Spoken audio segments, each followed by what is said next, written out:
dream it all. Listen close and join my song. Gentle stories all night long. Snuggle in and rest your head. Magic dreams will now be spread. Close your eyes so calm and bright. Now begins our dream.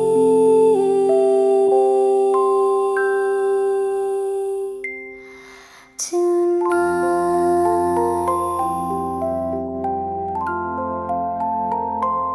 now begins our dream.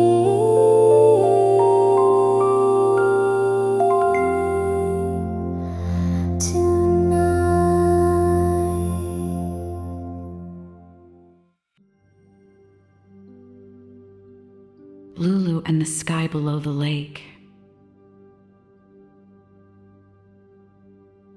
The night was so still that even the leaves seemed to be holding their breath. Lulu walked slowly through the forest, guided not by sound, but by something softer, an instinct, a pull, like the hush before a story begins. She followed a narrow path lined with moss and moonlight until she reached a clearing. At its center lay a lake. Its surface was glass, perfect, undisturbed. The moon above was mirrored so clearly that Lulu paused, unsure which world was the reflection. She stepped to the edge and looked down, and gasped. Beneath the water, where stones and sand should be, there was sky. Stars shimmered just beneath the surface, drifting slowly like lanterns. They weren't the stars of the real night sky, no constellations, no moon. These stars moved with feeling, not gravity. A ripple spread across the water as a silvery fish leapt gracefully into the air, then landed soundlessly. Lulu blinked. The fish hovered just below the surface, its scales glowing faintly with shifting colors. "You're not from here, are you?" the fish asked. Lulu tilted her head. "I didn't mean to come. I was just drawn." The fish made a small circle in the water. That's how the lake works. It only calls to those who still carry dreams they've almost forgotten. "What is this place?" Lulu whispered. The fish looked up, eyes soft and wide. "It's where the sky remembers what you don't."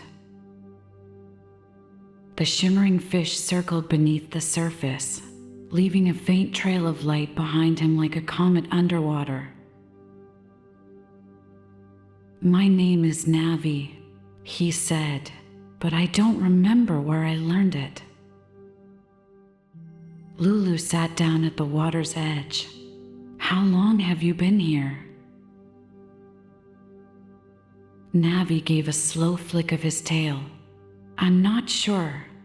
Time doesn't feel the same down here. Things move differently when you're not trying to hold on to them." Lulu gazed into the lake. Stars continued to drift beneath the surface, some bright, others faint, like memories that had almost faded but still glowed a little. Navi followed her eyes. "Each one is a dream," he explained. "Some were forgotten. Some were too heavy to carry. Some were never shared at all." "Do they belong to you?" Lulu asked. Navi shook his head. "Not anymore. Maybe they never did. I can't tell which ones were mine." A small ripple passed over the water. Then, a soft voice, low and deep, spoke from the shallows. Some dreams stay with you, even when you forget why. A large shape emerged, gentle, slow, and steady. It was a turtle. Her shell was etched with faint patterns that shimmered like moonlight on water. "I am Eloin," she said, her voice calm and vast. "I watch the dreams that settle, and sometimes I help return them." Navi swam closer. "Do you know which ones were mine?" Eloin looked at him kindly.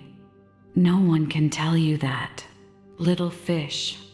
But if you listen, they may find you again." Lulu leaned forward, eyes wide. "Can we go deeper?" Eloin smiled. "Only if your heart is still quiet enough to hear stars underwater." Lulu stepped into the lake. But there was no splash. No chill. Only light. The surface gave way like soft fabric, and suddenly, she was beneath the water, but she could breathe. It was like floating in a dream, surrounded by stars that pulsed gently with distant emotions. Eloin glided beside her, silent and sure. Navi darted ahead, spinning in slow circles, leaving trails of silver that faded like sighs. Lulu reached out to one of the floating stars. It trembled as her hoof brushed it, then bloomed into color. A memory, not hers, unfolded in her mind. A small child, sitting on a windowsill, whispering a wish to the night sky and then forgetting it before morning. "That one was lonely," Lulu murmured. "They all are," Eloin replied gently, "but not unloved, just unspoken." Navi swam close. "I think," he paused, "I think I used to carry dreams like that, but I let them drift." "That's not a loss," Eloin said. "That's a return." Far below, the lake stretched deeper, into shades of blue so dark they seemed to hum. Lulu stared downward. "What's down there?" she asked. "The dreams that were never believed," Eloin said softly. "They sink furthest, but even they glow if someone looks." Lulu looked at Navi. "Do you want to remember?" The little fish flicked his tail nervously. "I think I already am." And above them, one of the stars began to rise. The star drifted upward, slow but steady, leaving a trail of warmth that shimmered through the water. Navi swam beside it, his eyes wide. I know this one," he whispered. The star pulsed in response, brighter now. As it floated near Lulu and Eloin, it revealed a flickering image, soft and fragile, like the memory of a forgotten melody. It was a fish, small and shimmering, racing through waves made of clouds. Lulu blinked. "That's you." Navi nodded slowly. "I used to dream of flying, not swimming, flying above the sea. I'd leap so high, the stars would laugh." His voice cracked, just a little. Eloan's deep eyes sparkled. "You didn't forget. You just buried it." Navi twirled through the water, his scales catching the starlight like tiny mirrors. "I thought it was silly. Fish don't fly." "But dreams," Lulu said gently, "aren't meant to be practical. They're meant to be possible in the heart." The star flickered once more, then gently settled on Navi's back, so light, it felt like a breeze. And it stayed. Not to be forgotten again. Lulu looked around. How many stars like this are there? "Endless," Eloan said. "But even one is enough to change someone." The water shimmered. Something in the deep stirred, slow and old and kind. But not everything needed to rise. Some dreams simply needed to be seen. The lake had grown quieter, as if even the water was listening. Lulu, Eloan, and Navi floated gently just beneath the surface, surrounded by stars that no longer drifted aimlessly. They shimmered with intention now. Navi swam in slow, graceful loops, the memory star resting softly on his back like a whisper finally spoken. He no longer glowed from the outside, but from within. "I don't feel lost anymore," he said. "Not because I found the dream, but because it found me." Eloan smiled. "That's how it works. Dreams don't disappear. They wait, quietly, like the sky." Lulu touched one last star before turning upward.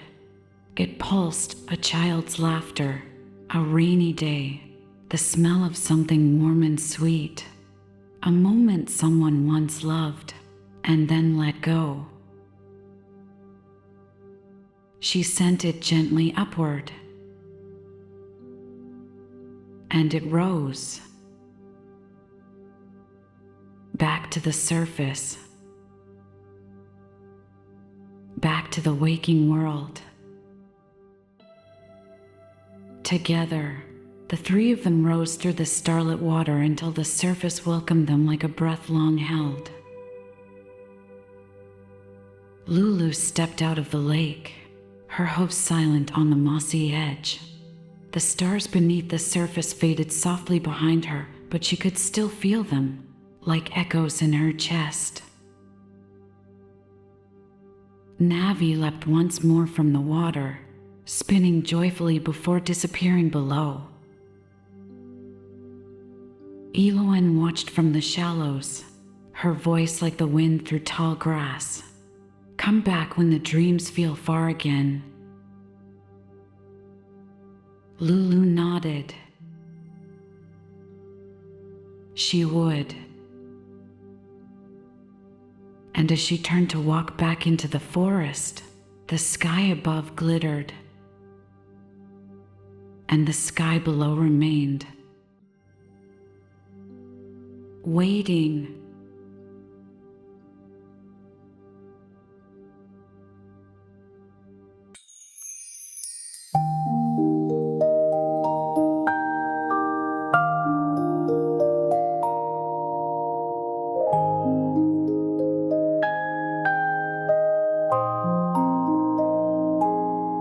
Now it's quiet, night is near. Drift away through stars so clear. Lulu whispers soft and bright, sleep so well and good night. Sweetest dreams will softly flow. Lulu stays with you, you know, till we meet again, my dear. Let your dreams keep drawing near.